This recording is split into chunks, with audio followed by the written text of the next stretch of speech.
Il paziente anziano che cade subisce un trauma dal punto di vista osteoarticolare, la frattura, ma soprattutto dal punto di vista proprio psicologico e mentale, perché appunto gli subentra il timore di cascare nuovamente. E questo crea un meccanismo perverso, per cui il paziente si muove ancora meno. Muovendosi ancora meno perde ulteriormente massa muscolare, se perde massa muscolare perde forza e perde quindi equilibrio, quindi si espone paradossalmente a un rischio ulteriormente maggiore di ulteriori cadute. Molto spesso la caduta, anche la prima caduta, è figlia di questa riduzione dell'attività, per cui noi consigliamo a questi pazienti un percorso riabilitativo il più possibile precoce. Infatti in team con i colleghi ortopedici cerchiamo di prendere in carico questi pazienti quanto prima per lavorare non solo sui loro muscoli, sulle loro articolazioni, sul loro osso che sta guarendo, ma anche proprio per fornire a questi pazienti tutto il supporto anche psicologico, secondo il modello biopsicosociale, che è il modello che in Europa oramai la riabilitazione sposa, e andando ad incidere proprio sulla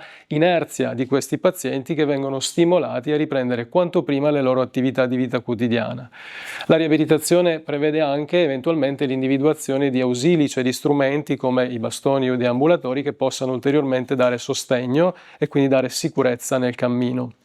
La fase riabilitativa non deve concludersi con l'ultima seduta in presenza del fisioterapista in ospedale, in ambulatorio o a domicilio, ma deve essere un momento in cui si promuovono nuovi stili di vita. Noi infatti come abitudine prescrittiva abbiamo la continuità in percorsi come quelli dell'AFA, che sta per attività fisica adattata, che sono gruppi di lavoro che sostenuti o comunque coordinati da personale altamente qualificato in palestre censite all'interno del portale Vivo Bene Map disponibile per la Regione Veneto, all'interno dei quali possiamo iscrivere queste persone al fine di dare un appuntamento di solito bisettimanale fisso che sia uno stimolo a continuare a tenersi in movimento. Quindi la prevenzione delle cadute in prima battuta, la prevenzione delle recidive delle cadute passa assolutamente dalla promozione di stili di vita adeguati, secondo il concetto del cosiddetto empowerment, cioè della responsabilizzazione del paziente e dei suoi familiari.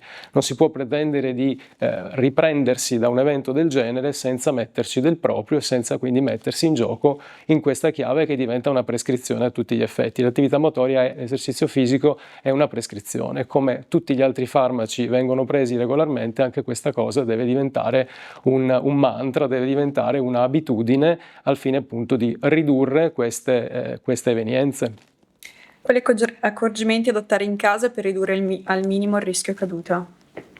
Allora, nelle case di un paziente, di un soggetto anziano, dobbiamo immedesimarci in un contesto nel quale ho una persona meno forte, con meno equilibrio, con meno vista, quindi devo sicuramente mettere in sicurezza tutti gli ambienti che frequenta, illuminare adeguatamente gli spazi, eliminare tutti gli oggetti che possono creare disagio. Oltre al classico tappeto o alla pianta per terra, devo eliminare tutti quei mobili che per esempio mi restringono gli spazi, specie in contesti critici come i passaggi dalla camera da letto al bagno, che sono gli ambienti più frequentati dagli anziani e spesso sono l'oggetto, o meglio il luogo della caduta. Devo tra l'altro mettere un'attenzione particolare in ambienti come il bagno. Il bagno spesso è teatro di cadute perché è caratterizzato da pavimento scivoloso e da manovre, quelle per raggiungere il water o la doccia o la vasca, che espongono l'anziano al rischio elevato. Quindi devo dotare questi ambienti di maniglioni che forniscono appoggi solidi, di superficie antiscivolo,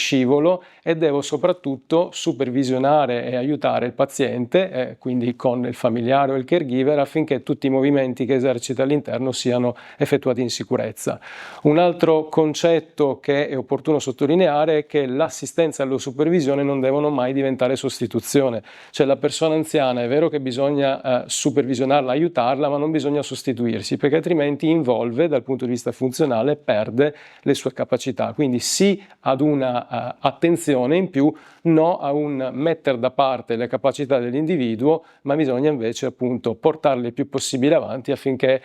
si, come dire, renda più sicuro possibile nonostante l'involuzione funzionale fisiologica.